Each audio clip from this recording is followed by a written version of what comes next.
Lisa Tuttle's story, A Spaceship Built of Stone, is about an alien invasion. The hero of the story has strange dreams about an ancient lost city in the desert. A lot of his friends have the exact same dream. It turns out aliens are manipulating everyone's dreams, using them to subconsciously convince humanity into accepting them. It almost works. Eventually, everyone believes the aliens were sort of always there. But our hero realizes that we're being brainwashed. How does he know? He's been keeping a dream diary. A lot of writers keep dream diaries. I asked a few how useful they are. Nancy, hit the highlights. I think a dream diary is healthy, whether you're a writer or not. I do use dreams to plot. And I don't know if you're familiar, I did a novella and a novel called Junction. I had been having trouble for about a month and a half ending it. And I lay down in my bed, and I was thinking about the book, and I fell asleep, and I sensed this flash of light, which was probably the light bulb above my bed. In those days, I had about $3 a month for rent, so this was not a spectacular apartment. And I jerked up, and in that almost blinding flash, the entire end, in all of its permutations, was right there, all of the philosophical stuff, and it's a complex novel. I don't dream entire plots, but I think it's safe to say that all 980 pages of my fat novel, Caring Comfort, came from a single image and dream of an elderly lady with a shawl running through a forest with a helicopter after her. I remember thinking, I don't remember most of my dreams, I remember that specific image stuck with me, and why would a helicopter be chasing this little old lady? Well, about 700 pages later, I knew. I don't actually keep a dream diary faithfully, but there was a dream not too long ago that woke me up at 4 in the morning, and I grabbed for my paper and pen. I always have something to write on next to the bed, and I outlined the novel and then went back to sleep, and then I woke up a few hours later and I thought, oh, I'm almost afraid to look at it, because what if I look at it and it's really stupid? Because dreams seem so, compelling when you first wake up, and so I picked it up and I read it, and it was still great, so I outlined it, and my publisher's going to take a look at it now. And, if it sells, it'll be the first novel I ever wrote based on a dream, although I've written stories that have had their beginnings in dreams. Well, yeah, a diary of anything that comes into your head that's useful. Write it down straight away. Take Duke Ellington's advice. Never let an idea get away from you. I came out without a pen today. What if, first time ever, I think, and what if I'd got an idea and couldn't write it down? You see, you must keep a note of anything that might be useful. That's absolutely essential. My dreams are extremely banal. I will dream that I've spent 20 minutes waiting for the number 11 to come along, which of course is always predictable and always true. You dream it in the morning and you go and do it in the afternoon. But those are my dreams. My dreams are going around the supermarket and not being able to find a certain kind of cheese.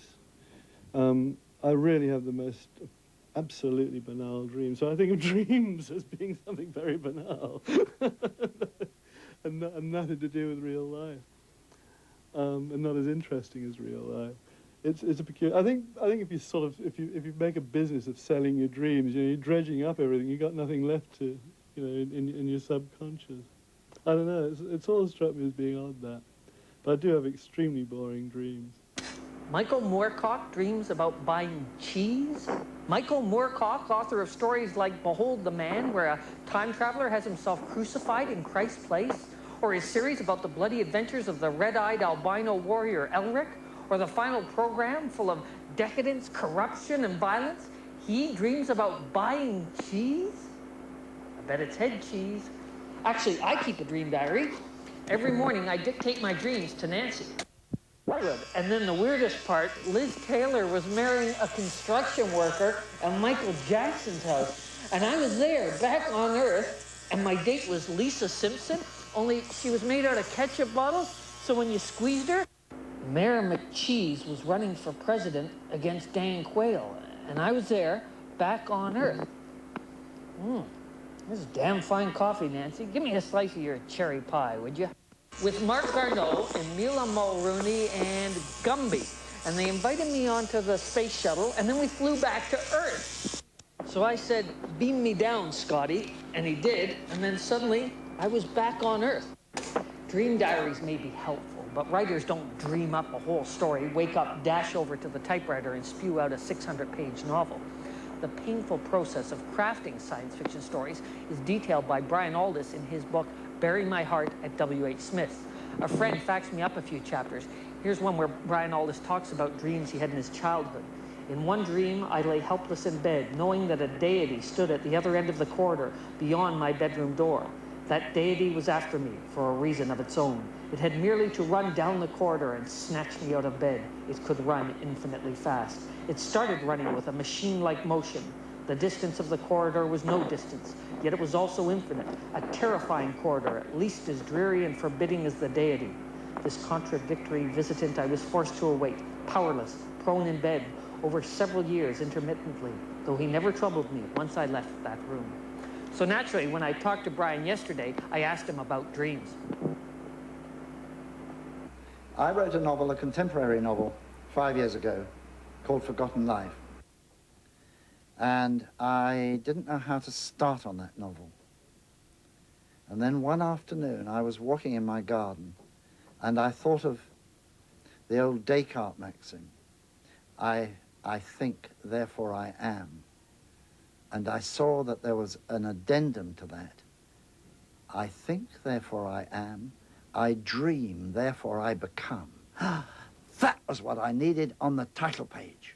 That was the imprimatur of the book. I was so delighted. I typed it out and took the afternoon off. I hear René Descartes took the whole day off. Does the idea of dreams often affect you that way? I'm not particularly a dreamy person, but I do believe that dreams are one way in which you communicate with something inside you, or to put it the other way, that something inside you communicates with you. And most dreams are trivial, but there are occasions when dreams mean a great deal, i.e. when they come from a more important department of the psyche, if you'll excuse the term. And I've had dreams like that. And I think that this is where I part company from many science fiction writers, that I don't write much about technology. I'm more interested in what happens to humanity inwardly and what they become. So, I mean, this is why gradually my writing becomes more psychological, more philosophical, more boring. What can you say? No one knows why we dream. Is it simply the mind bulk erasing? Or is it edited highlights? Or is it the ultimate in vision TV? Whatever dreams are, we need them. But we need dreams when we're awake, too. Daydreams, dreams of what might be possible someday. To dream the impossible dream. After all, a dream without new possibilities, where we're trapped in the same situation over and over again, powerless to change. That isn't a dream. That's a nightmare.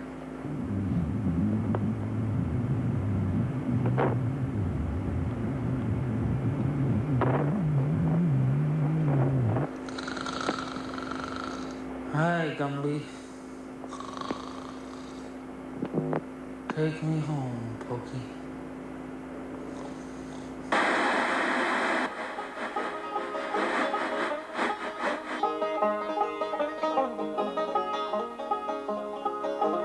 Next week on Second Nature, sleepwalking people have eaten meals, visited friends, even committed crimes. But could sleepwalking explain the 80s?